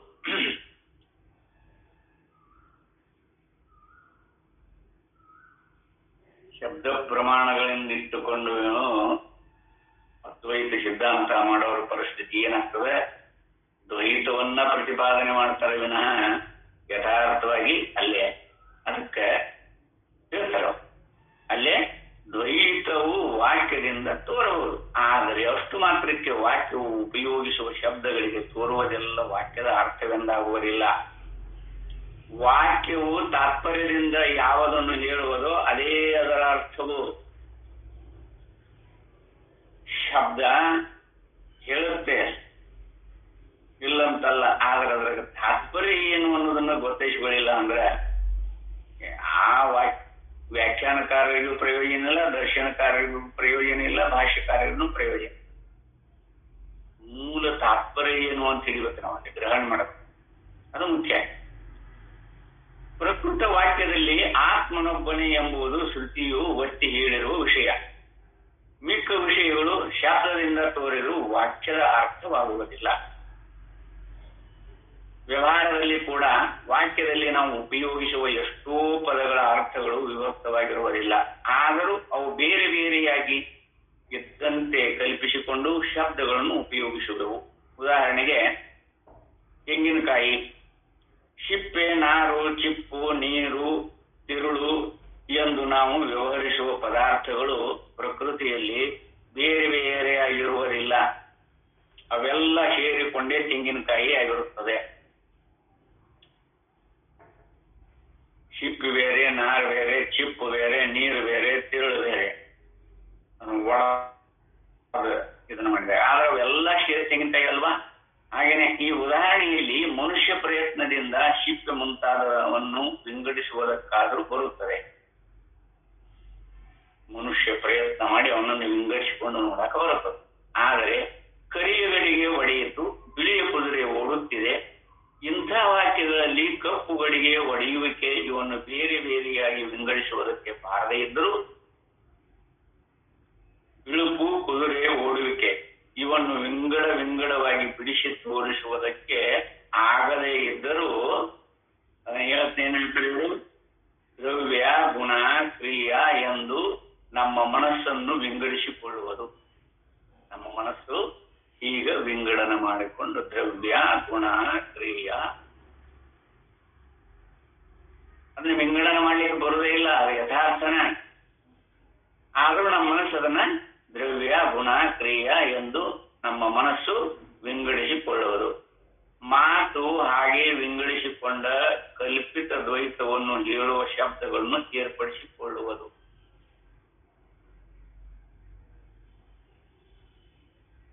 ಕಲ್ಪಿತ ಎಲ್ಲ ಕಲ್ಪಿತ ದ್ವೈತವನ್ನು ಹೇಳುವ ಶಬ್ದಗಳನ್ನು ಏರ್ಪಡಿಸಿಕೊಳ್ಳುವುದು. ಮಾತು ಹಾಗೆ ವಿಂಗಡಿಸಿಕೊಂಡು ಕಲ್ಪಿತ ದ್ವೈತವನ್ನು ಹೇಳುವ ಶಬ್ದಗಳನ್ನು ಏರ್ಪಡಿಸಿಕೊಳ್ಳುವುದು. ಈ ವ್ಯವಹಾರದಿಂದ ದ್ವೈತವು ಪರಮಾರ್ಥವಾಗಿ ಇದೆ ಎಂಬ ಭ್ರಾಂತಿಯು ನಮಗೆ ಮನಸ್ಸಿನಲ್ಲಿ ನೆಟ್ಟುಕೊಳ್ಳುವುದು. ದ್ವೈತವು ಪರಮಾರ್ಥವಾಗಿ ಇದೆ ಎಂಬ ಭ್ರಾಂತಿಯು ನಮ್ಮ ಮನಸ್ಸಿಗೆ ನಟ್ಟುಕೊಳ್ಳುವುದು. ಆದ್ದರಿಂದ ಭಾಷೆಯು ದ್ವೈತವನ್ನು ಹೇಳಿದ ಮಾತ್ರದಿಂದ ವಿಕಲ್ಪ ರೂಪವಾದ ದ್ವೈತವು ಪರಮಾರ್ಥವಂದೇನೂ ಆಗುವುದಿಲ್ಲ. ಶಬ್ದಾದಿಗಳನ್ನು ಯಾವ ಬಳಸಿಕೊಂಡ್ರೂ ಕೂಡ ಅದೇನು ಪರಮಾರ್ಥ ಆಗುವುದಿಲ್ಲ ಅನ್ನೋದಕ್ಕೆ ಸಿದ್ಧಾಂತ. ಇನ್ನೊಂದು ಶಂಕೆಯನ್ನು ನಾವು ಇಲ್ಲಿ ವಿಚಾರಕ್ಕೆ ತೆಗೆದುಕೊಳ್ಳಬಹುದು. ಭಾಷೆಯಲ್ಲಿಯೂ ನಾವು ಎತ್ತರದಲ್ಲಿ ಕಾಣುವ ಪದಾರ್ಥಗಳನ್ನು ತಿಳಿಸುವುದಕ್ಕೆ ಏರ್ಪಟ್ಟಿರುತ್ತದೆ. ಕನಸಿನ ವಿಷಯದಲ್ಲಾಗಲಿ ತನನಿದ್ರೆಯ ವಿಷಯದಲ್ಲಾಗಲಿ ನಾವು ಮಾತನಾಡುವಾಗ ಈಗ ಆ ಅವಸ್ಥೆಗಳು ನಮಗೆ ತೋರುವ ರೀತಿಯಲ್ಲಿ ಅದಕ್ಕೆ ತಕ್ಕ ಶಬ್ದಗಳನ್ನು ನಾವು ಬಳಸುತ್ತಿರುವುದು ನಿಜ. ಯಾವಕ್ಕ ಆ ಎರಡು ಅವಸ್ಥೆಗಳಿಗೂ ನಮಗೆ ತೋರುವ ರೀತಿಯೊಳಗೆ ಶಬ್ದಗಳನ್ನು ಬಳಸುತ್ತೇವೆ. ಆದರೆ ಆ ಅವಸ್ಥೆಗಳಲ್ಲಿರುವ ದೃಶ್ಯಗಳನ್ನು ಹೇಳುವುದಕ್ಕೆ ನಮ್ಮ ಶಬ್ದ ಭಂಡಾರದಲ್ಲಿ ಮಾತುಗಳೇ ಇಲ್ಲವಲ್ಲ. ಇಲ್ಲಿ ಮತ್ತೆ ಅನುಭವ ನೋಡಿಕೊಳ್ಳಿ. ಈ ಎತ್ತರದ ಶಬ್ದ, ಎತ್ತರದ ಪ್ರಮಾತೃ, ಎತ್ತರದ ಇಂದ್ರಿಯ ಯಾವ ಕನಸನ್ನು ನೋಡಿಲ್ಲ. ಈ ಭಂಡಾರ ಅದಕ್ಕೇನು ಪ್ರಯೋಜನ ಆಗಿಲ್ಲ. ಏನಾರ ಪ್ರಯೋಜನ ಆಗೈತೆ? ಈ ಪ್ರಮಾತೃ ಕನಸನ್ನು ನೋಡಿಲ್ಲ. ಮತ್ತಿಲ್ಲಿ ಶಬ್ದಗಳು, ಇಲ್ಲಿ ಪಂಚಮಹಾಭೂತಾದಿಗಳು, ಭೌತಿಕ ಪ್ರಪಂಚ ಇರಬಹುದು, ದೈವಿಕ ಪ್ರಪಂಚ ಇರಬಹುದು, ಕನಸಿನೊಳಗೆ ಯಾವುದೊಂದು ಇಲ್ಲ. ಯಾವುದೊಂದು ಇದ್ದುಕೊಂಡಿಲ್ಲ ಅಲ್ಲಿ. ನಮ್ಮ ಶಬ್ದ ಭಂಡಾರದಲ್ಲಿ ಮಾತುಗಳೇ ಇಲ್ಲವಲ್ಲ. ಹೀಗಿರುವಲ್ಲಿ ಎಲ್ಲಾ ಅವಸ್ಥೆಗಳಲ್ಲಿಯೂ ಇದ್ದುಕೊಂಡಿರುವ ಅಥವಾ ಎಲ್ಲಾ ಅವಸ್ಥೆಗಳನ್ನು ಮೀರಿರುವನೆಂದು ನಾವು ಕಲ್ಪಿಸುವ ಆತ್ಮನನ್ನು ಹೇಳುವುದಕ್ಕೆ ಶಬ್ದಕ್ಕೆ ಶಕ್ತಿ ಹೇಗೆ ಬರಬೇಕು?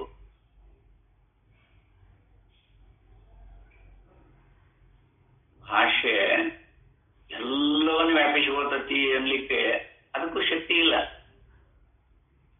ಬಹಳ ಅಂದ್ರ ಆ ಅವಸ್ಥೆ ಇರುವಾಗ ಆ ಪ್ರಮಾತೃ ಆ ಶಬ್ದಾದಿಗಳನ್ನು ಬಳಸಿಕೊಂಡು ವ್ಯವಹಾರ ಮಾಡಿಕೊಂಡು ಸಂತೃಪ್ತನಾಗಬಹುದು ದ್ವೈತ ಪ್ರಪಂಚದೊಳಗ. ಆದರೆ ಇನ್ನೊಂದು ಅವಸ್ಥೆಯ ಮತ್ತೆ ಇನ್ನೂ ಅವಸ್ಥೆಗಳು ಉಂಟಲ್ಲ ನಮ್ಗೆ, ಯತ್ರ ಸ್ವಪ್ನ ಸುಸುಪ್ತಿ. ಆ ಸ್ವಪ್ನದ ಅನುಭವ ಆಗಿರ್ತದಲ್ಲ, ಆ ಸ್ವಪ್ನ ಅದನ್ನು ವರ್ಣನ ಮಾಡಾಕ ಈ ಶಬ್ದಾದಿಗಳು ಅದಕ್ಕೆ ಸಾಲುವುದಿಲ್ಲ. ಇದಕ್ಕೆ ಯೋಗ್ಯತೆನೇ ಇಲ್ಲ. ಈ ಶಬ್ದಾದಿಗಳಿಂದ ಅದನ್ನ ವರ್ಣನ ಮಾಡ್ಲಿಕ್ಕೆ ಬರೋದೇ ಇಲ್ಲ. ಕನಸಿನ ವರ್ಣನ ಮಾಡಿದ್ರೆ ಸುಮ್ಮನೆ ಕಲ್ಪಿಸಿಕೊಂಡು ಮಾಡಿದಂಗ. ಈ ಪರಮಾತ್ಮ ಅದನ್ನು ನೋಡಿಲ್ಲ, ಅನುಭವದೊಳಗೈತಿ. ಎಚ್ಚರನೂ ಐತಿ, ಸ್ವಪ್ನನೂ ಐತಿ, ಸುಸುಪ್ತಿನೂ ಐತಿ, ಅನುಭವದೊಳಗೈತಿ. ಆ ಅನುಭವ ಈ ಶಬ್ದಕ್ಕೆ ವಿಷಯ ಅಲ್ಲ. ಅದಕ್ಕೆ ಪ್ರತ್ಯಯಗಳು ಅನುಭವ ಅಲ್ಲ, ಅನುಭವ ಪ್ರತ್ಯಯ ಅಲ್ಲ ಅಂತ ಹಿಂದಿರುಪಂತಂದ್ರೆ ಲಕ್ಷ ಇರ್ಲಿ. ಎಲ್ಲೇ ಗೌಡುಪಾದ ಹೃದಯದೊಳಗೆ ಪ್ರತ್ಯಯಗಳ ಅನುಭವ ಅಲ್ಲ, ಅನುಭವ ಪ್ರತ್ಯಯ ಅಲ್ಲ, ಅದು ವಿಷಯ ಆಗೋದಿಲ್ಲ ಶಬ್ದಕ್ಕೆ. ಇಂಥದ್ದೊಂದು ಐತೋ ಇಲ್ವೋ? ಕನಸು ಅದ, ಎತ್ತರ ಅದ. ಇವೆರಡನ್ನು ಅನುಭವ ಮಾಡಿರಲ್ಲ. ಈ ಅನುಭವವನ್ನು ಯಾವ ಶಬ್ದದಿಂದ ವರ್ಣನ ಮಾಡ್ತೀರಾ?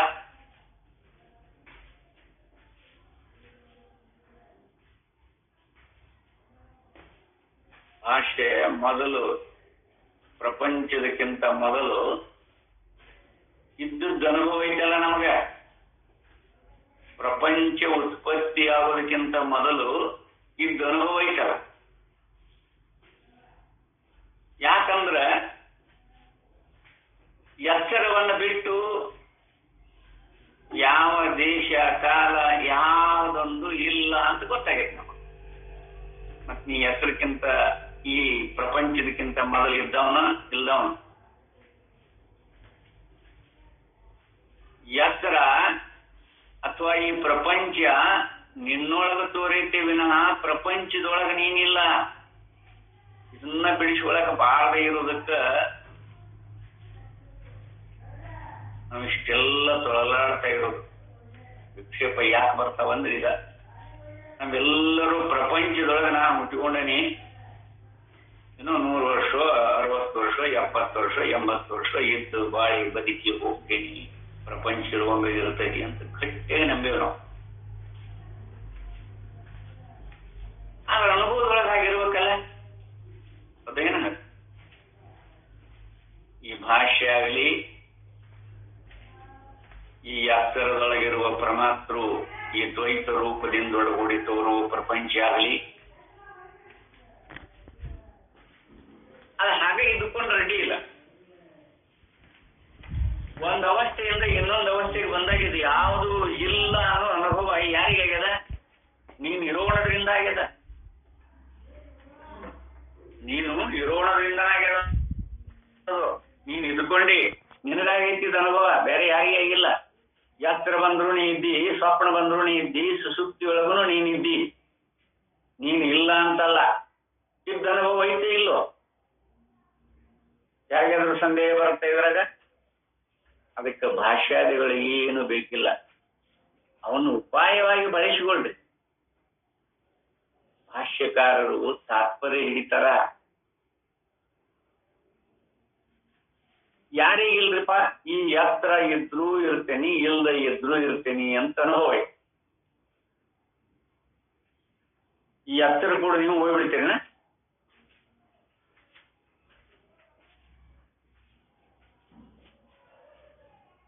ಅಲ್ಲೇ ಅದೇ ನೀನಾಗಿದ್ದಿ ಅಂತ ಹೇಳ್ತಾರ ನೋಡ್ರಿ ತತ್ವಮಸಿ ವಾಕ್ಯದೊಳಗೆ. ಇದ್ರ ಗುಟ್ಟ ತಿಳಿದಿಲ್ಲ ನಾವು. ಮತ್ತು ಪ್ರಪಂಚದೊಳಗೆ ಹುಟ್ಕೊಂಡೇನಿ, ಈ ಪ್ರಪಂಚ ಇರುವಾಗಿದ್ರ ಜೊತೆಗೆ ನಾನು ವ್ಯವಹಾರ ಮಾಡ್ಕೊಂಡೇನಿ, ಒಂದಿನ ಹೋಗ್ಬಿಡ್ತೇನೆ ಈಗ ತಿಳ್ಕೊಂಡಂತ ಇರು. ದ್ವೈತದ ರೀತಿ ಶಬ್ದಾದಿಗಳನ್ನು ಬಳಸಿಕೊಂಡು ದ್ವೈತ ವ್ಯವಹಾರ ಮಾಡಿ ಮಾಡಿ ಮಾಡಿ ಸಂಸ್ಕಾರ ಆಗಿಬಿಟ್ಟಿರ್ತದೆ. ಅದೇ ಇಲ್ಲಿ ಅನುಭವ ಕೈತಲ್ರಿ. ನಮ್ಮ ಶಬ್ದ ಭಂಡಾರಗಳಲ್ಲಿ ಮಾತುಗಳೇ ಇಲ್ಲವಲ್ಲ. ದ್ವೈತದ ಶಬ್ದ ಆ ಅನುಭವನ್ನೇನಾದ್ರು ಮುಟ್ಟತ್ತೇನೆ ನೋಡ್ರಿ.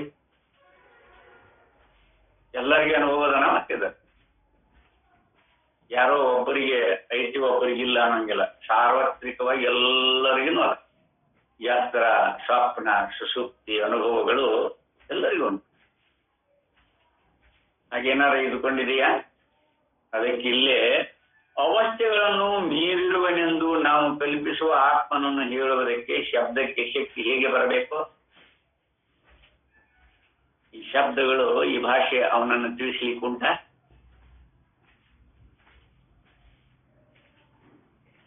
ಇವನು ಉಪಾಯವಾಗಿ ಬಳಸಿಕೊಂಡು ಅದು ದ್ವೈತವನ್ನ ಪ್ರತಿಪಾದನೆ ಮಾಡ್ತತಿ ಅಂತ ಅವರ ಬಹುರೂಪದೊಳಗೆ ಹೇಳಿದ್ರು ಕೂಡ ಅದರ ತಾತ್ಪರ್ಯ ಮಾತ್ರ ಹೀಗಿಲ್ಲ.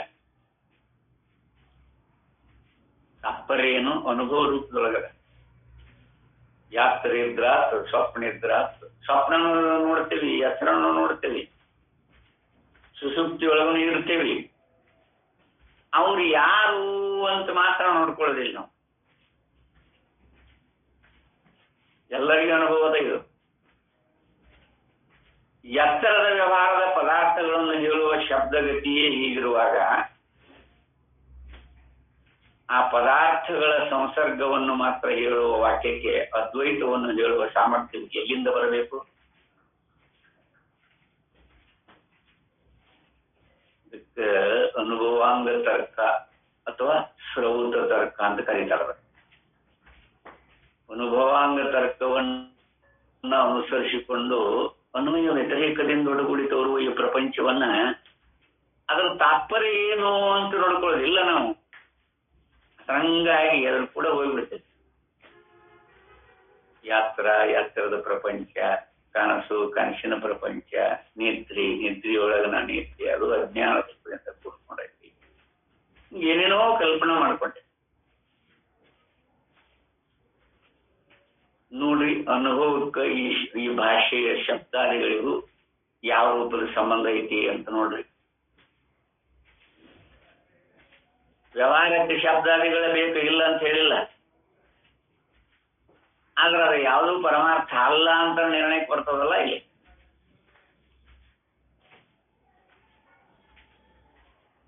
ಅವಸ್ಥೆ, ಈ ಹತ್ತಿರದ ಅವಸ್ಥೆಯೊಳಗಿರುವ ಶಬ್ದ, ಈ ಹತ್ತಿರದ ಪ್ರಪಂಚವನ್ನು ಬೇಕಾದಷ್ಟು ವರ್ಣನ ಮಾಡಿ ಹೇಳಿರಬಹುದಿಲ್ಲ ಅಂತಲ್ಲ. ಎದಕ್ಕೆ? ಮಾಯಾವಿ ಬಹುರೂಪದ ಆಟಗಳನ್ನು ತೋರಿಸಿರ್ಬೋದು. ಒಂದು ಹೂವನ್ನ ಒಂದು ವಸ್ತ್ರ ಹಾಕಿ ಮುಚ್ಚಿ ಅದನ್ನು ಪಾರಿವಾಳ ಮಾಡಿ ಹಾರಿ ಬಿಡಬಹುದು. ಇಂಥ ಅನೇಕ ಚಮತ್ಕಾರಗಳನ್ನು ತೋರಿಸಿರಬಹುದು. ಅದು ಯಾವ ಇರುವಲ್ಲ. ಹಾಗನ ಈ ಶಬ್ದಾದಿಗಳು ಎತ್ತರದ ಮತ್ತು ಸ್ವಪ್ನದ ಅಲ್ಲಿ ಯಾವುದನ್ನ ಸಂಸರ್ಗ ರೂಪದೊಳಗೆ ತೋರಿಸಿರುತ್ತೋ ಅದೆಲ್ಲವೂ ನಿಮ್ಮ ಇರುವಿನೊಳಗನ ಇಟ್ಟುಕೊಂಡಿರುವಂತಹದ್ದು. ನಿಮ್ಮ ಇರುವು ಈ ರೀತಿ ಪರಿವರ್ತನೆ ಆಗಿರೋದಿಲ್ಲ, ಮಾರ್ಪಾಡೋದಿಲ್ಲದು. ಅಂತಃಕರಣ ವಿಶಿಷ್ಟ ರೂಪದೊಳಗಿರುವುದನ್ನು ಮಾನ್ಯ ಬಿಡಿಸಿಕೊಂಡು ಬಂದಾರ ನೋಡಿ. ಬುದ್ಧಿ ಎಲ್ಲರಿಗೂ ಎಳೆಯದ ರೂಪದ ಬುದ್ಧಿಗಳಿರ್ತಾವ ಅಂತ ಹೇಳ್ಕೊತ ಬಂತು. ಭಗವದ್ಗೀತೆಯೊಳಗೆ ಇನ್ನೂ ಮಾರ್ಮಿಕವಾಗಿ ಹೇಳ್ಕೊಂಬಂದಾರ. ಅಲ್ಲಿ ಸತ್ ಅನ್ನೋ ಒಂದು ಬುದ್ಧಿ, ಅಸತ್ ಅನ್ನೋದು ಇನ್ನೊಂದು ಬುದ್ಧಿ. ಆ ದ್ವೈತ ರೂಪದೊಳಗೆ ತೋರುವುದೆಲ್ಲ ಅಸತ್ ಬುದ್ಧಿ ನಿರ್ಣಯ ಮಾಡ್ಕೊಳತ್ತೆ. ಇರುವ ಗಡಿಗೆ, ಇರುವ ಬಟ್ಟೆ, ಇರುವ ಆಣೆ, ಈ ಇರುವ ಅನ್ನೋದು ಮಾರ್ಪಾಟ ಆಗೋದಿಲ್ಲ. ಆ ಬುದ್ಧಿ ಅಲ್ಲಿ ಬುದ್ಧಿನೇ ಇರುವುದಿಲ್ಲ ಇರುವಿನೊಳಗೆ. ಸೂಕ್ಷ್ಮವಾಗಿ ಅವಲೋಕನ ಮಾಡಿಕೊಂಡ್ರೆ ಸಾಕು, ಅಲ್ಲೇ ಪರಮಾರ್ಥ ಅಥವಾ ಪರಬ್ರಹ್ಮನ ಸ್ವರೂಪ ಏನು ಅಂತ ಗೊತ್ತಾಗ್ತದೆ. ಇಲ್ಲಿ ಬರೀ ಅವಸ್ಥೆಯನ್ನ ಬಳಸಿಕೊಂಡು ನೋಡ್ಕೊಳಕ್ ಬಂದ್ರೆ ಸಾಕ್ರಿ, ಹೆಚ್ಚು ಪ್ರಯಾಸ ಪಡಬೇಕಾಗೋದಿಲ್ಲ. ಈ ಶಬ್ದ, ಈ ಭಾಷೆ, ಈ ವಸ್ತುಗಳು, ಈ ಪ್ರಪಂಚ, ಭೌತಿಕ, ದೈವಿಕ, ಆಧ್ಯಾತ್ಮಿಕ ಈ ಪ್ರಪಂಚ, ಇದು ಎಲ್ಲ ಎತ್ತರದೊಳಗನ ಇರುತ್ತೇವೆ. ಎತ್ತರ ಹೊರಟು ಹೋತು ಅಂದ್ರ ಇದು ಯಾವುದು ಎಲ್ಲಿಯೂ ಕಂಡದ್ದು ಅನುಭವ ಇಲ್ಲ. ಈ ಅನುಭವ ಯಾರಿಗಾಗೈತಿ? ನೀವಿರೋಣದ್ರಿಂದ, ಇರೋಣದ್ರಿಂದ, ಮತ್ತಿದೆಲ್ಲ ಅನುಭವಗಳು ಐತೆ ಇಲ್ಲೋ? ಈ ಶಬ್ದಗಳಿಂದ ಆ ಅನುಭವವನ್ನು ವರ್ಣನ ಮಾಡ್ಲಿಕ್ಕೆ ಆಗೋದಿಲ್ಲ. ಆತ್ಮನನ್ನು ಅಥವಾ ಅನುಭವವನ್ನ ಈ ಶಬ್ದಾದಿಗಳಿಗೆ ವರ್ಣನ ಮಾಡ್ಲಿಕ್ಕೆ ಆಗೋದಿಲ್ಲ, ಅದನ್ನು ಮುಟ್ಲಿಕ್ಕೂ ಆಗೋದಿಲ್ಲ. ಇದು ತಾತ್ಪರ್ಯ ಅಂತಾರೆ. ಅದೇ ಭಾಷೆಗಳ ತಾತ್ಪರ್ಯವನ್ನ ಅನುಸರಿಸಿಕೊಂಡ ಇಲ್ಲಿ ಹೇಳ್ತಾರೆ. ಈ ಶಂಕೆಗೆ ಪರಿಹಾರವೇನೆಂದರೆ, ಶಬ್ದಗಳಿಗೆ ವಾಚ್ಯಾರ್ಥವಲ್ಲದೆ ಲಕ್ಷಾರ್ಥವು ಬೇರೆ ಇರುತ್ತದೆ. ಉದಾಹರಣೆಗೆ, ಗಂಗೆಯ ಮೇಲೆ ಹಳ್ಳಿ ಇದೆ ಎಂದರೆ ಗಂಗೆಯ ದಡದ ಮೇಲೆ ಹಳ್ಳಿ ಇದೆ ಎಂದರ್ಥ. ಇಲ್ಲಿ ಗಂಗೆ ಎಂಬ ಶಬ್ದಕ್ಕೆ ದಡವೆಂಬುದನ್ನು ನೇರಾಗಿ ಹೇಳುವ ಶಕ್ತಿ ಇಲ್ಲದಿದ್ದರೂ ಅದನ್ನು ಯಾವುದಾದರೊಂದು ಸಂಬಂಧದಿಂದ ತಿಳಿಸುವ ಯೋಗ್ಯತೆ ಉಂಟು. ಇದರಂತೆ ವ್ಯವಹಾರದ ಮಾತುಗಳಿಗೂ ಅದ್ವಿತೀಯವಾದ ವಸ್ತುವನ್ನು ಲಕ್ಷಣೆಯಿಂದ ತಿಳಿಸುವ ಯೋಗ್ಯತೆ ಇರಬಹುದು. ನೋಡ್ರಿ, ವ್ಯವಹಾರದ ಮಾತುಗಳಿಗೂ, ಈಗ ನೋಡಿ ಎತ್ತರ ಅನ್ನೋದು ವ್ಯವಹಾರ. ಈ ಎತ್ತರದ ಪ್ರಪಂಚ, ಎತ್ತರದ ಪ್ರಮಾತೃ, ಪ್ರಮಾಣ, ಪ್ರಮೇಯಗಳ ಮುಕ್ಕುಪ್ಪೆಗಳ ವ್ಯವಹಾರ, ಇದೆಲ್ಲವೂ ಎತ್ತರ ಹೊರಟು ಹೋದ ಮೇಲೆ ಯಾವುದೊಂದು ಇರುವುದಿಲ್ಲ. ಅದ್ವಿತೀಯವಾದ ವಸ್ತುವನ್ನು ಲಕ್ಷಣೆಯಿಂದ ತಿಳಿಸುವ ಯೋಗ್ಯತೆ ಇರಬಹುದಿದೆ, ಇಲ್ಲ ಅಂತ ಹೇಳೋದಿಲ್ಲ. ವ್ಯವಹಾರದಲ್ಲಿ ಲಕ್ಷ್ಯವಾಗಿರುವ ದಡ ಎಂಬ ತನ್ನ ವಾಚಕದಿಂದ ವಾಚ್ಯವಾಗಿರುವಂತೆ ಅದ್ವೈತಾತ್ಮನು ಯಾವುದೊಂದು ಶಬ್ದಕ್ಕೂ ವಾಚ್ಯನಲ್ಲವೆಂಬುದು ನಿಜ.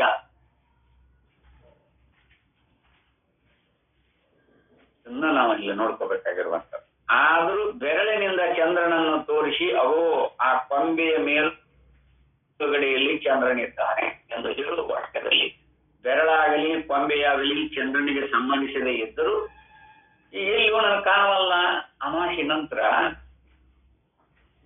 ಒಂದನೇ ದಿನನೋ ಎರಡನೇ ದಿನನೋ ಹೋಗಿರ್ತಾರ, ಅಮಾವಾಸ್ಯೆ ಮುಗಿಸ್ಕೊಂಡು ವಾಕಿಂಗ್ ಹೋದಾಗ, ಚಂದ್ರ ಮುಡಿಯ ನೋಡು, ಇಲ್ಲಿ ಕಾಣವಲ್ಲ ನನಗೆ ಅಂತ ಅಂತಾನ. ಪಕ್ಕದಾಗಿದ್ದವ ಬಾಯಿಲಿ ಅಂತ ಅವನ ಹೆಗಲ ಮೇಲೆ ಕೈ ಹಾಕಿ, ಆ ಟೊಂಗಿ ಐತಿ ನೋಡು, ಆ ಟೊಂಗಿಯನ್ನ ಹಿಡ್ಕೊಂಡ ಆ ಟೊಂಗಿ ಮೇಲೆ ನೋಡು, ಅಲ್ಲಿ ಅದ. ಆ ಶಾಖೆಯೊಳಗೆ ಅವೇನಿಲ್ಲ, ಅದು ಬರೀ ಅದನ್ನು ತೋರಿಸೋದಕ್ಕೆ ಲಕ್ಷಣೆ ಅದ. ಆದ್ದರಿಂದ ಕೊಂಬೆಯಾಗಲಿ ಚಂದ್ರನಿಗೆ ಸಂಬಂಧಿಸದೇ ಇದ್ದರೂ ಚಂದ್ರನನ್ನು ತಿಳಿಯುವುದಕ್ಕೆ ಸಹಾಯಕವಾಗಿರುವಂತೆ ನಮ್ಮ ಎತ್ತರದ ಪದಾರ್ಥಗಳನ್ನು ಹೇಳುವ ಶಬ್ದಗಳು ಕೂಡ ಈ ಪದಾರ್ಥಗಳನ್ನು ನೆಪ ಮಾಡಿಕೊಂಡು ಅದ್ವೈತಾತ್ಮನನ್ನೇ ತಿಳಿಸಬಹುದಾಗಿದೆ. ಇದೊಂದು ಬಗೆಯ ವಿಶಿಷ್ಟ ಲಕ್ಷಾರ್ಥ. ವಾಕ್ಯವು ಪದಾರ್ಥಗಳ ಸಂಸರ್ಗವನ್ನೇ ಹೇಳಬಹುದೆಂಬ ನಿಯಮವೂ ಇಲ್ಲ. ಘಟಾಕಾಶವು ನಿಜವಾಗಿ ಆಕಾಶವು ಎಂಬ ವಾಕ್ಯದಲ್ಲಿ ಯಾವ ಎರಡೂ ಪದಾರ್ಥಗಳ ಸಂಬಂಧವೂ ತೋರುವುದಿಲ್ಲ. ವೇದಾಂತದ ದೃಷ್ಟಿಯಲ್ಲಿ ನೀರು ಆವಿಯಾಗುವಂತೆ ಆಕಾಶವೇ ವಾಯು, ತೇಜಸ್ಸು, ಅಪ್ಪು, ಪೃಥ್ವಿ ಎಂಬ ಆಕಾರಗಳನ್ನು ತಳೆದಿರುವುದರಿಂದ ಘಟಾಕಾಶವೆಂಬುದು ಮಹಾಕಾಶದ ತುಂಡು ಎಂದು ಭಾವಿಸುವುದಕ್ಕೇನು ಕಾರಣವಿಲ್ಲ. ಘಟದೊಳಗೆ ಆಕಾಶ ಇದ್ದಾಗ ಅದೇ ಆಕಾಶದ ತುಣುಕು ಅಂತ ಹೇಳಿಕಾಗತ್ತೇನೆ, ತುಂಡು ಅಂತ ಹೇಳಿಕಾಗತ್ತೇನೆ, ಆಗುದಿಲ್ಲ. ಗಡಿಗೆ ಎಂಬ ಉಪಾಧಿಯಿಂದ ಬೇರೆಯಾಗಿರುವಂತೆ ಕಲ್ಪಿಸಿಕೊಂಡಿರುವವರಿಗೆ ನಿಜವನ್ನು ತಿಳಿಸುವುದಕ್ಕೆ ಘಟಾಕಾಶವೆಂಬುದು ಆಕಾಶವೇ ಬೇರೆಯಲ್ಲ ಎಂದು ಹೇಳುವಲ್ಲಿ ಪದಾರ್ಥಗಳ ಸಂಸರ್ಗವು ಎಲ್ಲಿ ಬರುತ್ತದೆ? ಇಲ್ಲಿ ಬರುತ್ತದೆ. ಇನ್ನೂ ವಿಷಯ ಬಹಳವಿದು. ನಾಳೆ ನೀವು ಸಮಸ್ಯೆ ಇದನ್ನು ವಿವೇಕ ಮಾಡೋಣ ಅಂತ ಹೇಳಿ ಈ 4 ಪುಷ್ಪಾದಿಗಳನ್ನು ಸದ್ಗುರು ಚರಣ ಕರ್ಪಿಸಿ ಇವತ್ತಿನ ಉಪನ್ಯಾಸಕ್ಕೆ ವಿದಾಯ ಹೇಳುತ್ತೇನೆ. ಹರಿ ಓಂ.